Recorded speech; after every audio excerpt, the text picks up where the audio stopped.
the first presentation is going to be done by Nipesh Palat Narayanan. And Nipesh, he says he's a postdoctoral research in the University of Colombo in Sri Lanka.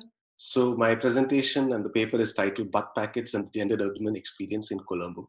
So the butt here means it's a similar term for rice. So it's essentially, I'm going to talk about rice packets. And as Dami has already pointed out, I look at it from an outside, mostly looking at food from an urban perspective. So my presentation is broken down into 4 parts. First, I'll present my position, then briefly go through the methods, and then I'll talk about the gendered urban experience through 2 subheads, basically the making of butt packets and the selling of butt packets, and then I will conclude. So my cases are based out of Colombo, the capital city of Sri Lanka, with a population of around 555,000 and floating population of 500,000 people. So now this is an important statistics because an equal number of people come into the city as much as the number of people living in the city. Now this is very important for the topic which I'm going to talk about, which is the commodity of butt packet. So essentially rice and different kind of curry. The term curry I used is generally an anglicized term for different condiments which goes with rice or sometimes with bread in different parts of Asia. Now, rice and curry is a staple food in Sri Lanka and sometimes eaten for 3 meals. The butt packet which I'm talking about is actually a commodified version of rice and curry. So when rice and curry is sold on the streets. Now, this distinction is important to make because it's not a packaged form of food which you would have had in a restaurant. It's not something which you would have gone to a restaurant and instead of eating there, you just ask them to pack it for you. But it's a commercial replacement of what you would have had at home, because Sri Lanka and many other cultures in South Asia for a long period had this habit or a custom of packing their rice and curry and bringing for lunch when they go to work. Now, this is a commercial variant of what one brings from home and not a packed restaurant food. That being said, it varies a lot in terms of cost, from 80 rupees to 400 rupees, which is a 5 times difference. And what essentially is rice packet or butt packet is, of course, the base is rice and sometimes different kinds of rice. Then there is a principal condiment or a principal curry, which is either a meat, fish, egg, or there are sometimes vegetarian options. And this is by which the name by which the rice packet goes. So if the chicken is the principal condiment, the rice packet or the butt packet will be called chicken rice and curry.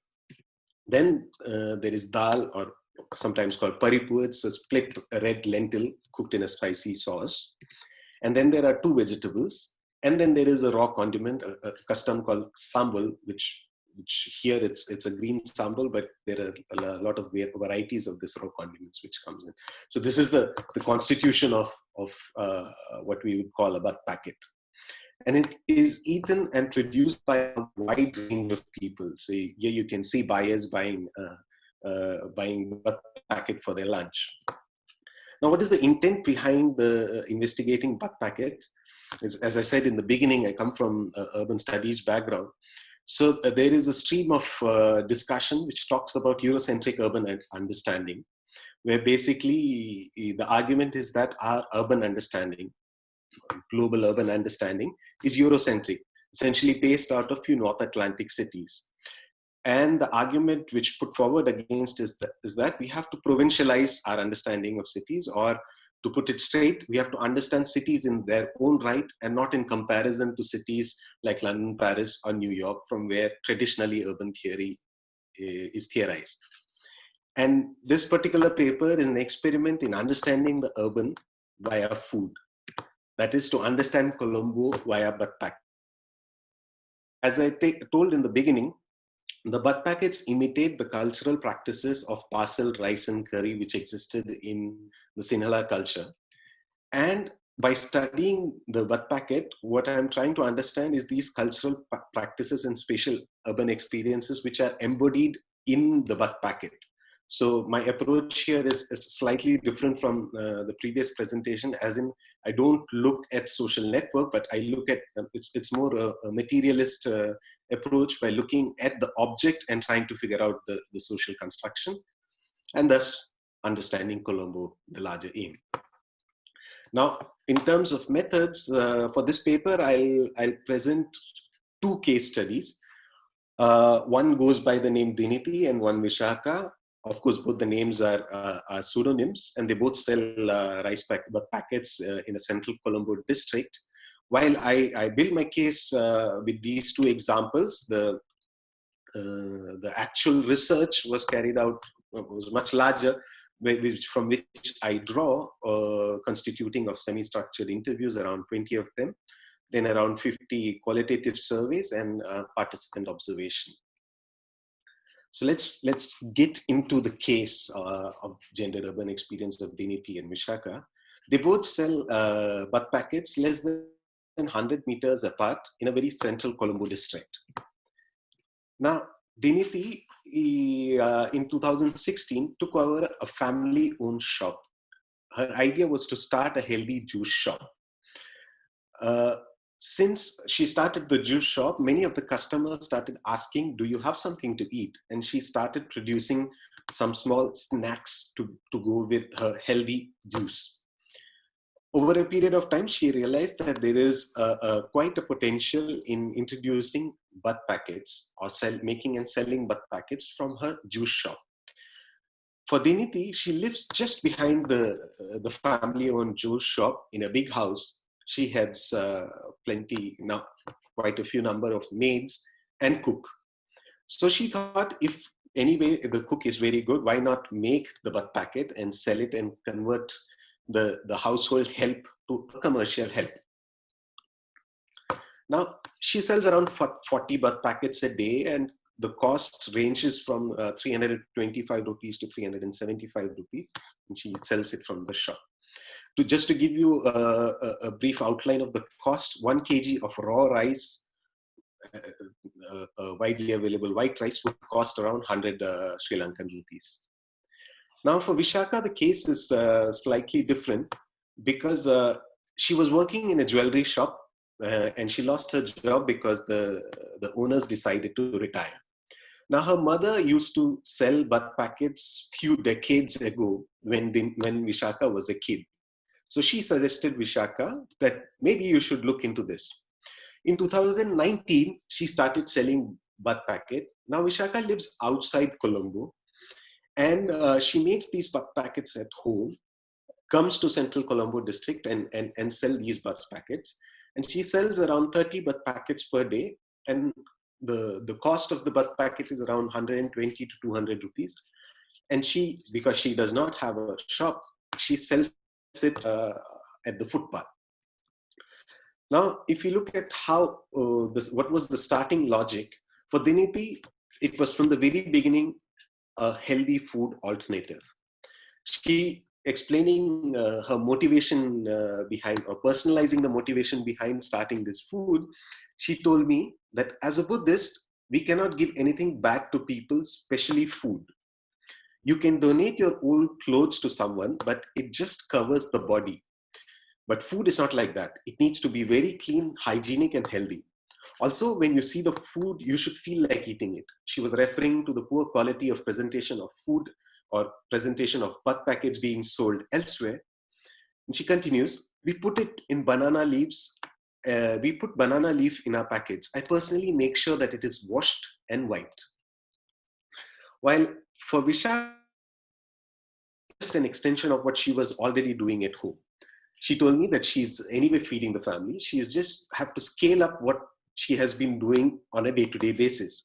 She, of course, because of the scaled up process, she gets help from her mother and sister. And the quality of butt packets which Vishaka makes is embedded in this, in she herself making the butt packet. Now, there is a certain discourse of care which comes in both these processes of making butt packet. For Diniti, the discourse of care comes by overseeing every detail. Like she makes sure that the banana leaves is wiped, and the care is embedded in the output which is produced. While for Vishaka, it's the cooking, the quality comes from by cooking herself, or a proxy of her mother or sister. And it is the process which highlights the quality of the bud packets. So what we see here, the first output, is that there is a certain imitation that the bud packet, in the traditional sense, when bud packets were being bought from home, they were either cooked by the mother or wife. So there was a feminine care associated with it. And it's a commercial replacement of that care which is embodied in the commodity of bud packet. Nonetheless, both Diniti and Vishaka, which comes from two different socio-economic background and produces physically and socially two different kinds of bud packet, imitate this care discourse differently. And now, just to, even though I don't go to the details of men who produce and sell bud packets, the men also operate through these very same discourses of care, of either being made by their wives, or they themselves making the bud packet, where the recipes for the curries they have learned from grandmother. There is a certain way to imbibe the care discourse. Now, moving forward to how they make the bud packet. Now, Diniti gets her raw materials from supermarket. So in the beginning, as you would have noticed, she said the quality of bud packet for her emanates from her belief system in Buddhism. But when she buys the material, it's very secular. It's the secular supermarket from where she buys. She'll come back to again. And she said that she never buys from PETA. Now, PETA is a wholesale market in Colombo. It is probably one of the largest market. And for her, the quality comes from the standardized version in supermarket. And it's completely in contrast to Vishaka, where she said that she buys her raw material from PETA because it has a large turnover and it's a wholesale market, so you get better produce. And she gets her meat from Muslim meat shop, while Diniti gets it frozen from the supermarket, which is the difference in quality and place-based quality which comes from both the bud packet. Vishaka told me that there is a large variety in PETA, and once you know the shopkeeper, you get a good deal because you buy on a daily basis. The produce is fresh due to large turnover of the market. However, I buy fish from the local shop to easily carry it home without it going bad, and meat from a nearby Muslim shop. Now you see the religious identity comes back. While Vishaka is not a Muslim, but the Muslim identity of a meat seller or a Muslim butcher for Vishaka signifies a certain quality of meat, which is similar to what frozen meat signifies to Diniti on the other side. Now we see how it's the same city, but it's experienced and conceptualized differently by both Diniti and Vishaka. For one, it's supermarket. For the other one, it's wholesale market. One is the frozen meat behind a brand name. For the other, it's the Muslim meat shop. So the way we understand, experience, and the memories about the city of the physically the same city is socially different for both Diniti and Vishaka. Now, if you look at how the food is packaged, for Diniti, it's a paper box. So it's, as the name suggests, it's a box made out of paper. She puts in a layer of banana leaf and puts the rice and curry on top and packages it. Now, there is no how do you say, no eminent physical benefit of using paper boxes, because you have to carry it straight. If you put it slightly down, it falls. And this practice is being imitated by many other bud packet sellers, especially when the cost of the bud packet increases. So if a bud packet seller is selling vegetarian and then for example, mutton, rice and curry, which is much more expensive, then automatically the mutton, rice and curry is in a paper box. So for a user, when they see a paper box, it's a more expensive variant of the bud packet. On the other hand, Vishaka, all her rice packets, due to the cost consideration, is paper wrapped. So essentially a white paper with a plastic It's not actually plastic. It's highly controlled by the state because of the high usage. It's a biodegradable plastic which they are mandated to use, and it's wrapped inside. So physically, it's much more convenient to use a rice packet. It's a paper wrap because you can carry it and it does not spill. Now, when it comes to sale, for Diniti, even though she personalized the production of Bud Packet, she's behind a brand name. There is a brand name to her juice shop from where the Bud Packets are sold. It is available on the internet. Well, you cannot buy it from the internet, but they have a huge Instagram presence to promote their product. You can reserve the Bud Packets on the phone. While for Vishaka, it's the location specificity. So it's the same place on the footpath every day where she sits and sells these Bud Packets. So when it comes to the users who buy the Bud Packet, Diniti's Bud Packet is associated with a brand name, while Vishaka's Bud Packet is associated with a location from where you buy these Bud Packets. And it does not mean that those who are selling at the footpath does not use these internet-based mediums, because one of the long-time Bud Packet sellers told me how he navigate the online delivery system. Uses both Uber Eats and Pick Me, which is more popular in Sri Lanka. And he told me that if you buy Bud Packet from me at the footpath, it is cheaper. I sell the same packet for more on a popular app-based delivery system. If I sell in that app-based delivery system at the same price, then no one will buy it because it's cheaper. They will buy it once, they like the taste, and they buy again. But for them to know the taste, they have to buy it once. And he does that by increasing the cost of the Bud Packet when sold on the app-based delivery system. Now, to conclude, when we see there is, the first point is there is a class-based gender performativity, because Bud Packet as a commodity has to imbibe the discourse of home cooked, the discourse of care in food, but it is practiced and performed differently by both Vishaka and Diniti because of their different socioeconomic background. And then there is a differing conception of the city emanating from both Vishaka and Diniti. While there is secular versus religious connotation for food, while the upper class Diniti, the religious connotation is about how well the food should look, but when buying the food commodity, it's about the secular brand of supermarket. While for Vishaka, there is no religious connotation when it comes to preparation of food or the quality of food, but when it comes to buying meat, it has to come from a Muslim meat shop. And then there is place-based quality judgment. For example, the wholesale market in Colombo is seen very differently by both Vishaka and Diniti, almost diagonally opposite. And for those who buy, there is a class-based connotation where the cost and packaging goes well hand in hand, where the same Bud Packet can garner a higher price if packed in a paper box as opposed to in a paper wrapping. And you see these differing perception of what becomes healthy, what becomes home cooked. Now, to conclude, I would say that both food and urban are socio-cultural construct. In the sense, not every edible item there is not considered food, but what we consider food is a minority of items of what is edible, and this selection is socio-culturally constructed.